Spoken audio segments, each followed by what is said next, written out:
സർവ്വസാധാരണമായിട്ട് നമുക്കെല്ലാം ഉണ്ടാവുന്നൊരു പ്രശ്നമാണിത്. വളരെ ചെറിയൊരു പ്രശ്നമാണെങ്കിലും അതിനെക്കൊണ്ട് ഒരുപാട് കോൺസിക്വൻസസ് ഉണ്ടാവാൻ സാധ്യതയുള്ള ഒരു പ്രശ്നമാണ്. ഇതെന്താണ് ഇതെന്താ സംഭവം എന്ന് നമുക്ക് നോക്കാം.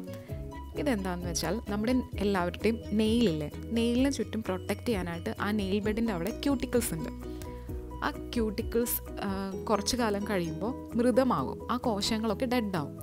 അങ്ങനെ ഡെഡാവുന്ന ക്യൂട്ടിക്കിൾസിൻ്റെ ആ പാർട്ട് ഹാർഡായി മാറും.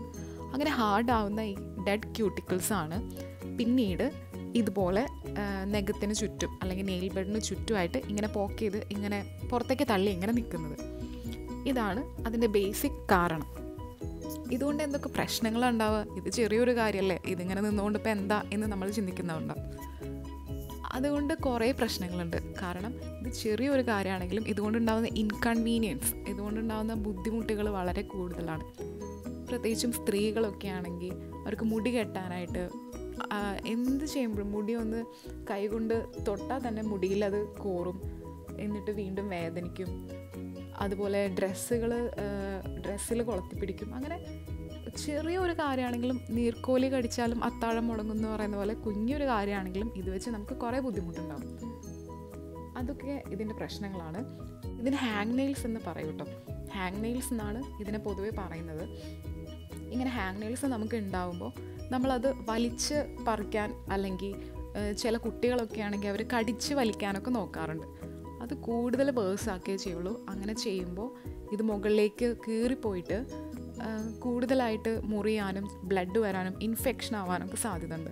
നമ്മുടെ നെയിലിൻ്റെ ഹെൽത്ത് സംരക്ഷിക്കുന്നതിന് വലിയൊരു പ്രധാന പാർട്ടാണ് ക്യൂട്ടിക്കിൾസ്. അപ്പോൾ അവിടെ ഇൻഫെക്ഷൻ ഉണ്ടാവുകയാണെങ്കിൽ അത് നമ്മൾ അവോയ്ഡ് ചെയ്യേണ്ട ഒരു സംഗതി തന്നെയാണ്. അപ്പോൾ ഇതെങ്ങനെ നമുക്ക് തടയാം, അങ്ങനെ നോക്കാം. ഇങ്ങനെ ഉണ്ടായിക്കഴിയുമ്പോൾ നമുക്ക് ഇതിനു വേണ്ടി ഉപയോഗിക്കാനായിട്ട് നമുക്ക് കത്രിക കിട്ടും, നെയിൽ കട്ടർ കിട്ടും. പക്ഷെ അത് വെച്ചൊക്കെ നമ്മൾ കട്ട് ചെയ്യുമ്പോൾ അത്ര എഫിഷ്യൻ്റായിട്ട് ഇതിനെ റിമൂവ് ചെയ്യാനായിട്ട് പറ്റില്ല. അതിന് വേണ്ടിയിട്ട് ഡിസൈൻ ചെയ്യപ്പെട്ടിട്ടുള്ള ഒരു ഉപകരണം തന്നെയുണ്ട്. അതാണ് ഈ ചിത്രത്തിൽ കാണുന്നത്. ഇതിൻ്റെ പേര് ക്യൂട്ടിക്കൽ കട്ടർ എന്നാണ്. പേര് സൂചിപ്പിക്കുന്ന പോലെ തന്നെ ഡ്രൈ ആയിട്ടുള്ള ക്യൂട്ടിക്കിൾസിൻ്റെ പാർട്ടിനെ കട്ട് ചെയ്ത് കളയാൻ വേണ്ടിയിട്ടാണ് ഇത് ഉപയോഗിക്കുന്നത്.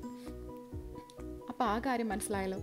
ഇനി നമുക്ക് ചിന്തിക്കേണ്ട കാര്യം, ഇത് നമുക്ക് പ്രിവെൻറ്റ് ചെയ്യാൻ പറ്റില്ലേ, അല്ലെങ്കിൽ തടയാൻ പറ്റില്ലേ? എന്തെങ്കിലും ചെയ്തു കഴിഞ്ഞാൽ ഇതൊരിക്കലും വരാത്ത രീതിയിൽ അങ്ങനെ പറ്റില്ലേ? അങ്ങനെ നോക്കുകയാണെങ്കിൽ നമുക്ക് കൃത്യമായിട്ട് പെഡിക്യൂറും മാനിക്യൂറൊക്കെ ചെയ്യുന്നവർക്ക് ഇതുണ്ടാവാനുള്ള സാധ്യത വളരെ കുറവാണ്. സ്ക്രബോ അല്ലെങ്കിൽ അങ്ങനത്തെ കാര്യങ്ങളൊന്നും ചെയ്ത് ഫുള്ളായിട്ട് പെഡിക്യൂർ പ്രൊസീജിയർ ചെയ്യാൻ താല്പര്യമില്ല, അല്ലെങ്കിൽ അതിനുവേണ്ടി ചിലവഴിക്കാൻ സമയമില്ല എന്ന് ചിന്തിക്കുന്നവരാണെങ്കിൽ അവർക്ക് ഈ ചിത്രത്തിൽ കാണുന്ന പോലെ തന്നെ ക്യൂട്ടിക്കൽ പുഷർ എന്ന് പറഞ്ഞൊരു സംഭവം കിട്ടും. ഇതിനായിട്ട് ചെയ്യേണ്ട പ്രൊസീജിയർ എന്താണെന്ന് വെച്ചാൽ, ആദ്യം ക്യൂട്ടിക്കിൾ ഒന്ന് സോഫ്റ്റ് ആവാൻ വേണ്ടിയിട്ട് ആ നഖത്തിന് തൊട്ട് മുകളിൽ നിൽക്കുന്ന ആ ഭാഗത്തിനാണ് ക്യൂട്ടിക്കിൾ എന്ന് പറയുന്നത്. നഖത്തിന് ചുറ്റുമുള്ള ഒരു ആവരണം പോലെ നിൽക്കുന്ന നമ്മുടെ ഒരു സ്കിന്നിൻ്റെ പാർട്ടാണത്. ആ ക്യൂട്ടിക്കിൾ സോഫ്റ്റ് ആവുന്നതിനായിട്ട് ക്യൂട്ടിക്കിൾ ക്രീംസൊക്കെ നമുക്ക് അവൈലബിൾ ആണ്.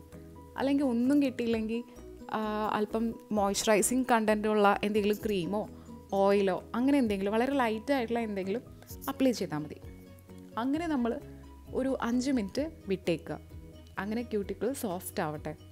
അതിനുശേഷം ഈ ക്യൂട്ടിക്കിൾ പുഷർ ഉപയോഗിച്ച് ചിത്രത്തിൽ കാണുന്ന പോലെ ക്യൂട്ടിക്കിളിനെ വളരെ ജെൻറ്റിലായിട്ട് പുഷ് ചെയ്യണം.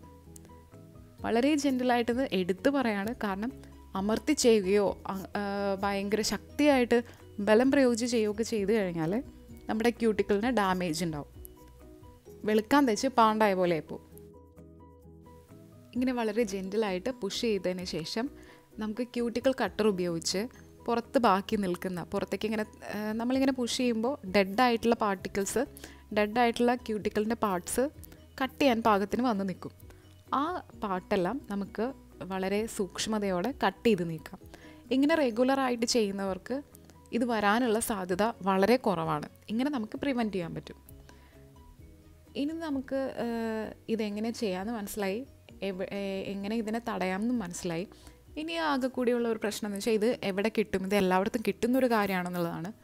അതിനെപ്പറ്റി നിങ്ങൾ സംശയിക്കേണ്ട. ഇത് വളരെ സുലഭമായിട്ട് കിട്ടുന്നൊരു സംഗതിയാണ്. ഓൺലൈനിലും കിട്ടും, അതല്ലാതെ നമുക്ക് മാനിക്യൂർ പെഡിക്യൂർ കിറ്റിൻ്റെ കൂട്ടത്തിലും ഇത് വരാറുണ്ട്. ഇനിയിപ്പോൾ നിങ്ങൾക്ക് അങ്ങനെ കിറ്റായിട്ട് വാങ്ങിക്കണം എന്നില്ല എന്നുണ്ടെങ്കിൽ നിങ്ങൾക്ക് ഈ ക്യൂട്ടിക്കൽ കട്ടർ മാത്രമായിട്ട് വാങ്ങിക്കാനും കിട്ടും. എനിക്ക് തോന്നുന്നു ഒരു വീട്ടിൽ നെയിൽ കട്ടറൊക്കെ എല്ലാ വീട്ടിലും നെയിൽ കട്ടേഴ്സ് കാണുമല്ലോ, അതുപോലെ എല്ലാവരുടെ വീട്ടിലും കാണേണ്ട ഒരു സംഭവം തന്നെയാണ് ക്യൂട്ടിക്കൽ കട്ടർ. പക്ഷേ പലരും അതിനെപ്പറ്റി അവെയർ അല്ല. അപ്പോൾ ഈ വീഡിയോയിലൂടെ നിങ്ങൾക്ക് ഇതിനെപ്പറ്റി ഒരു ധാരണ കിട്ടിയിട്ടുണ്ടാവുമെന്ന് വിചാരിക്കുന്നു. ഈ വീഡിയോ ഇഷ്ടമായെന്നും വിചാരിക്കുന്നു. അപ്പോൾ ഇതുപോലുള്ള ഇൻഫോർമേറ്റീവ് ആയിട്ടുള്ള വീഡിയോസ് കാണാൻ വേണ്ടിയിട്ട് ഈ ചാനൽ സബ്സ്ക്രൈബ് ചെയ്യുക. Thank you for watching.